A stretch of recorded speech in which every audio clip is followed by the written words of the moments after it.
Hello, everybody. Welcome. My name is Christine Coe, and I'm really excited to talk today about or a couple of my favorite topics, which are community impact and families. And I'm just checking that everything is working. Hopefully, it is. um, but yes, this topic is top of mind for me right now, especially because school is winding down. And as many of us know, summertime can be both challenging and also complicated. Hang on, I'm just getting a note about tech check here, just making sure everything is working, but it looks like people are joining, so we're good. Okay, wonderful. Um, so yes, and also because school is almost out, this is also just naturally a time when I feel like people get more plugged into their community, whether that's through community organizations, summer camps, neighborhood play dates. And in relation to ACEs, or adverse childhood experiences, which I'll define in just a second if you're just coming in like, what is this conversation about? These community connections are huge because it is these safe, stable, nurturing relationships and environments that families can plug into and foster within a very short radius of home that just they serve multiple functions. They help families feel connected, give them support, and also prevent adverse childhood experiences. Um, okay, looks like we're good. So before I dig in, I just wanted to make a quick official disclosure. This broadcast is made possible with support from the wonderful American Academy of Pediatrics through a cooperative agreement with the Centers for Disease Control and Prevention. And that's the official thing, but I also wanted to say that learning about ACEs from the AAP and CDC just a few years back was a complete game changer for me. I didn't even know that there was a term for the things that I had experienced in childhood. And learning about it helped me really understand how I came through and to the other side. And also how crucial it has been for me to be a steady force for other kids.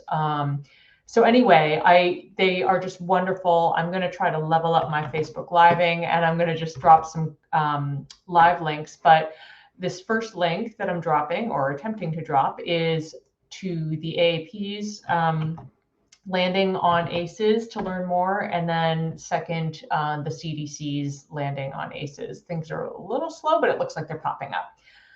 So let's just dig in quickly. I actually want to focus less on ACEs and definition itself and more on the prevention side and the like what we can actually do side. People come to me for tactics and actions, and that's what I'm here to give you. So what are ACEs? They are potentially traumatic events that occur in childhood. There are a lot of varying definitions, but the things that I'm talking about here, the examples are things like physical, emotional, or sexual abuse, neglect, substance abuse, mental illness in the home, the negative impacts that can happen from having an incarcerated relative, for example. And there are others. And the issue is that ACEs trigger the body's stress system, or what you've probably heard of as the fight or flight response. And if there's too much stress that isn't managed in some way, then it becomes toxic. And that's what can lead to negative outcomes. And the negative outcomes are very, very real. They're things like substance abuse later down the line, depression, heart disease. There are a whole bunch of them. Now, yesterday, in advance of this broadcast, I just put out some feelers. Did anybody have questions about this topic? And I'm going to read one of them that I received. One of my questions is whether we should consider the pandemic, the collective trauma in general, as an ACE, or do ACEs really focus on direct personal experience? Granted, plenty of kids are going to have ACEs through the roof with parents and grandparents who have suffered and died from COVID, or traumatic in-home experiences if families did not cope well with lockdown, not to mention things like job loss, food insecurity, etc. So this is a really great question. It's one that comes up all the time. And I will say in the context here that the pandemic isn't a studied ACE per se. There's like all this research that backs up ACEs, and those are the things you can find at the AAP and CDC websites that I linked in the comments. But obviously traumatic. So yes, collective events like the pandemic, racism, so many things like that, technically are ACEs, but not in the, I'm not going to be discussing sort of, they haven't been studied rather. Also important, I received a question about healing from ACEs, which is so important.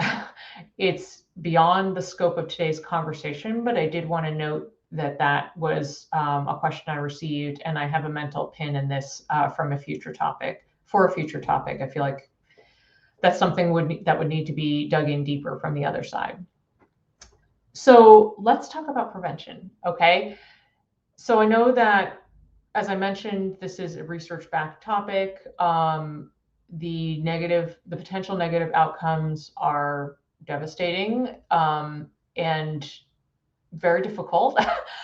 But the good news is, and this is the thing that excites me so much, is that ACEs can be prevented or mitigated when kids have buffers. Two of the things, like a few years back when I first learned about this from Dr. Andy Garner, who is amazing and the pediatrician of dreams that dreams are made of, is that, I saw him give a presentation, and one of the things that kind of lit up for me was he talked about how having a passion to tap into and some sort of thing that is a source of joy is super important. For me, that was music growing up. And then also the other crucial thing are these safe, stable, nurturing relationships and environments. The acronym is SSNRE, which is kind of a mouthful, but that's what you might see as you dig into this material further. And the important thing about these safe, stable, nurturing relationships and environments is they have multiple functions. Yes, they'll prevent ACEs by, having this buffering effect, but then they also help kids thrive in terms of things like confidence, resilience, like all the things that you want kids to have in life, right? So I've written about this topic a lot, and I'm going to live drop some links. One post that really resonated with people, this was after I had first learned about ACEs, was one that I wrote on my blog, Boston Mamas, and it was about the people who basically saved me. So it was really focused on key individuals, especially music educators, who saved my life. Hashtag not an understatement.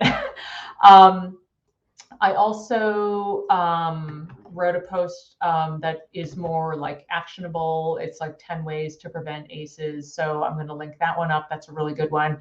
And then the sort of fascinating thing that has happened through my learning about ACEs and then continuing to talk about it and feel really passionate about educating people on this topic is the long tail effect. So just last year, my friends Meg and Amy at the What Fresh Hell podcast reached out about, we were talking about having me on as a guest at their show. And I suggested something, or we first batted around some initial ideas based on, lifestyle editing, that kind of stuff. But they were like, that post you wrote like 2 years ago about ACEs, can we talk about that? Which is amazing. So I just linked up that podcast. It's a fantastic, actually, to the point about healing and the question I received.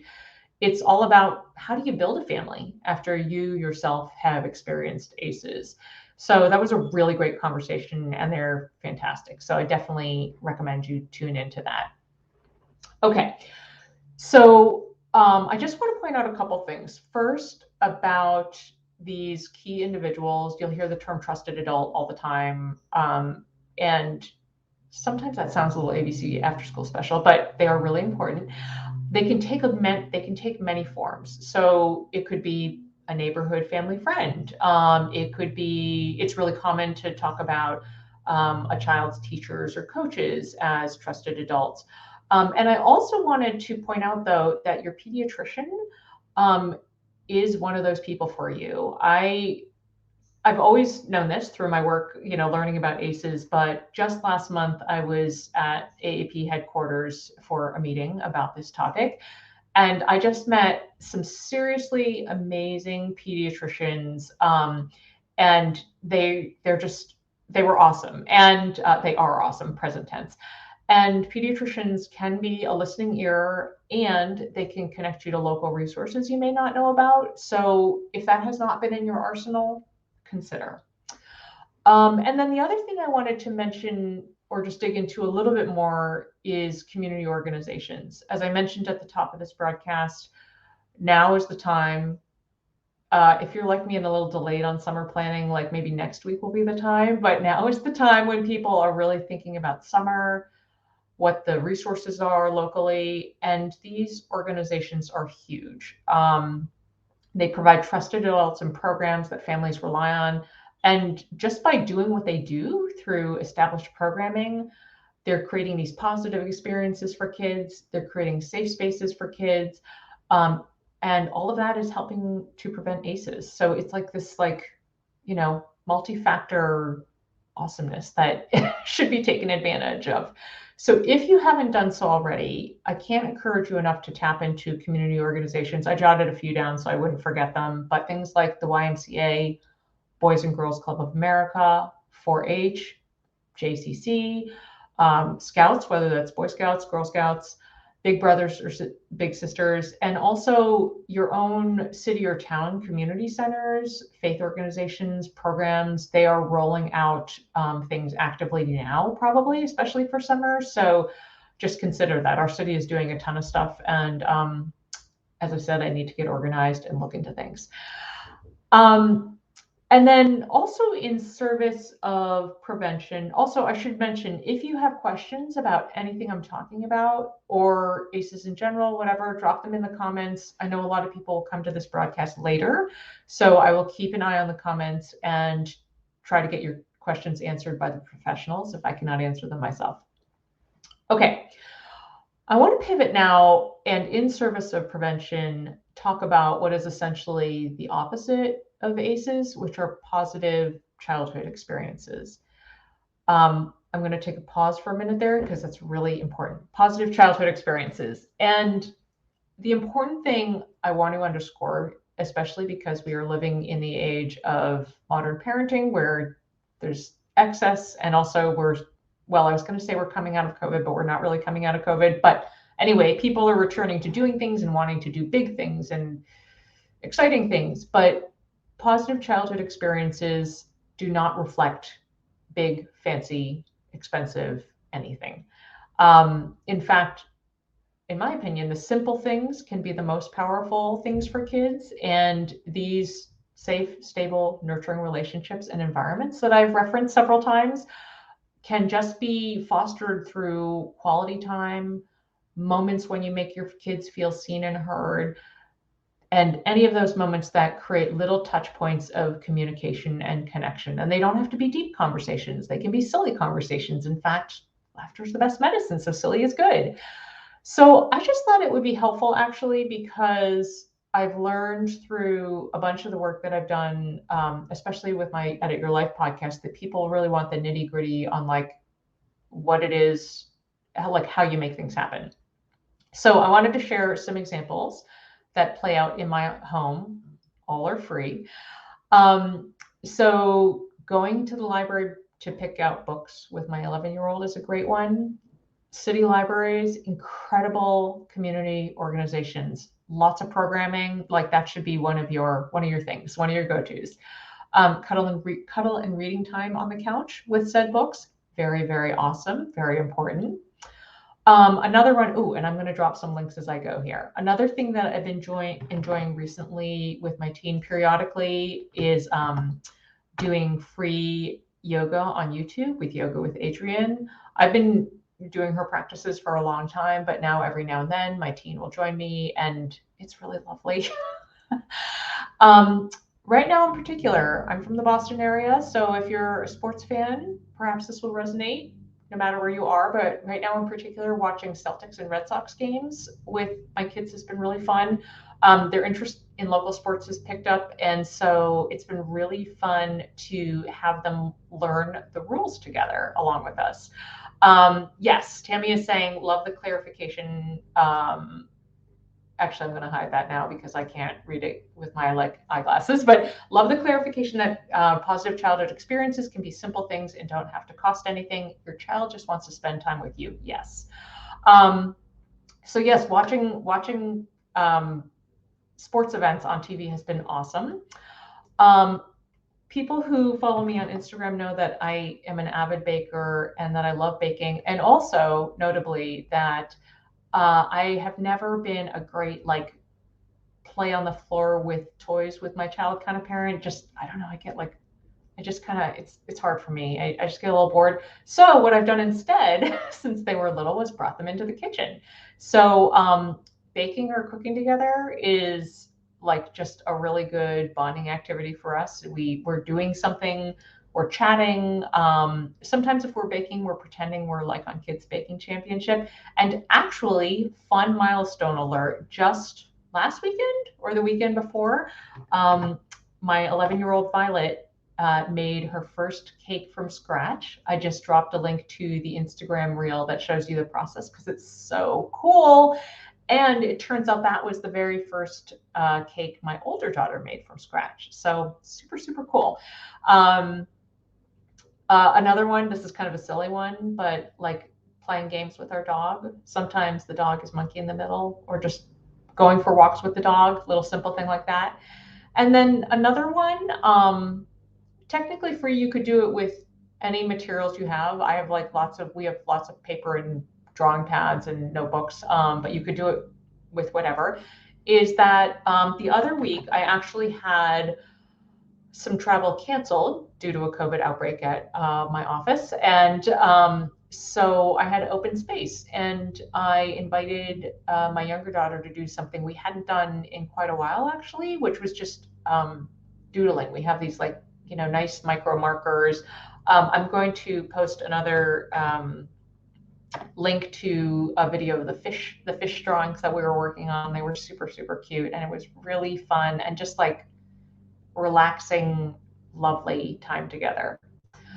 Okay, so I think those are some good ideas to hook you up, but I want to close here with some calls to action, because action is what I do.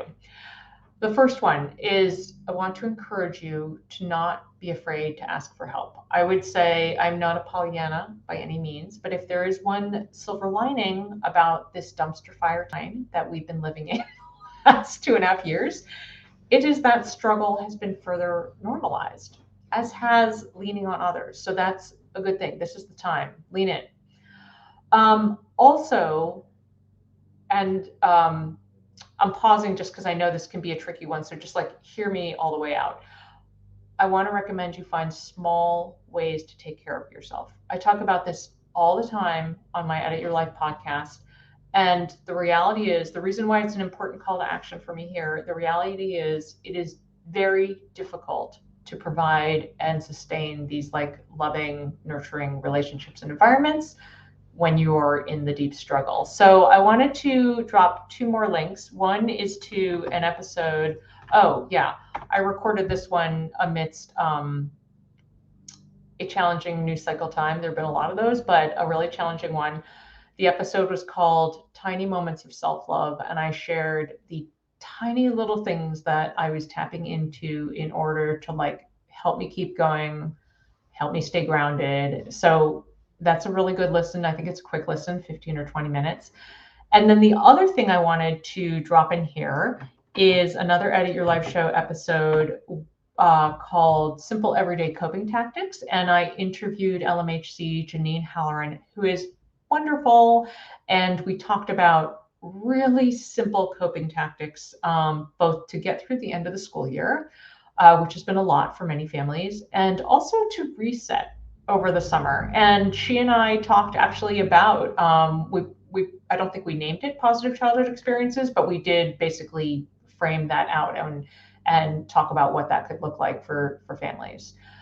And then finally, the last thing I want to recommend, and it's all rolled up in everything I was talking about, was this campaign, this movement to talk more about ACEs and to educate about ACEs and to find support. The hashtag is Find Your 3, with the number 3. And basically all that means is to really prioritize yourself and your family by looking for 3 sources of support to get you all through tough times. So these could be 3 people, they could be 3 organizations, it could be a mix of things, and it does not need to be weird or formal or forced in any way. So just to like give you 3 concrete examples of what that can look like. This could be at the individual level, and this is as simple as just making a kid feel seen via basic communication.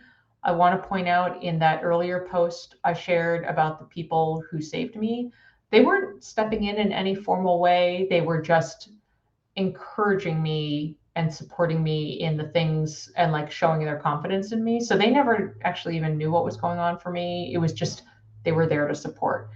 Um, and also at an individual level, that could mean offering to help another parent. It could be, taking a kid if you're like efficiency model, like if you're going somewhere or doing something in the community with your kid, you could invite a friend, a kid's friend along, that sort of thing, to give the other parent a little more space. And then also to show up for that kid. Second, at the community level, I mentioned some fantastic organizations. You could volunteer, you could donate to one of these local organizations. You could just, registering your kid to participate in a program is a form of support as well, because that helps the organization continue what it needs to do.